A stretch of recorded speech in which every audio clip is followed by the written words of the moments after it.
ശ്രദ്ധിക്കുക, കലാപരിപാടികൾ തുടങ്ങാൻ ആരംഭിക്കാൻ.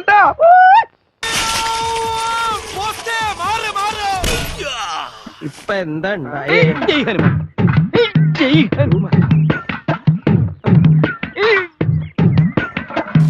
ഇത്രയും കഷ്ടപ്പെട്ട് ഒളിഞ്ഞു നോക്കാൻ എന്തായിരുന്നു അവിടെ കാഴ്ച? ഒരു കുളിസീൻ. പിന്നെ കുളിയേ ഇതല്ല, ഇതിനപ്പുറം ചാടി കടന്നവനാണ് ഈ കെ ജോസ്.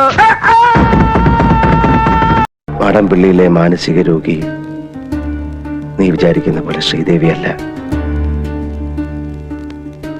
ആ രോഗി നിന്റെയൊക്കെ എങ്ങനെയാണ്? ഡബിളാ ഡബിള്. അവിടെയും കണ്ടു ഇവിടെയും കണ്ടു.